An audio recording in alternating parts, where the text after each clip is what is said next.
The main goal that we set at the beginning of this project was to not use a single gram of new virgin plastic to realize this shell. At the same time, of course, we have to achieve, as always, the best performances from a technical perspective, and also to realize a long-lasting product, because of course it is a super important pillar for any sustainable solution.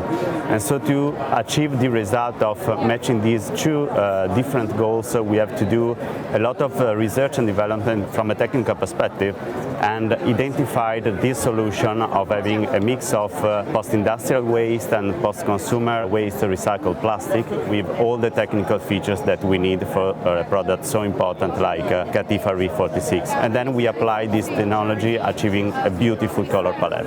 It's really very often used in public spaces. That means often spaces in which there is not much intervention in the interior design. It really runs through the furniture, and then it dialogues with the materials in the construction. So we wanted to give ideas or help to inspire architects to use a plastic chair in sustainable architecture.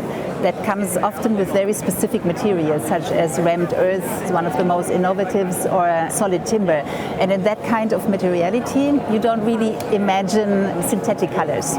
Tested for each of the different materials, which colors would really blend in or work very well, complete that kind of aesthetic that you get through the use of that material. And that extended also to the texture, because the previous version was glossy behind, now it's all matte, and the glossy texture was replaced by something that has an organic feel. So there is a little bit of movement behind that also relates very well to the organic feel of the materials in sustainable architecture. Well, we were super happy with Arper's input when they came with this idea to make the border more lightweight, because the inspiration for the chair was like a floating paper.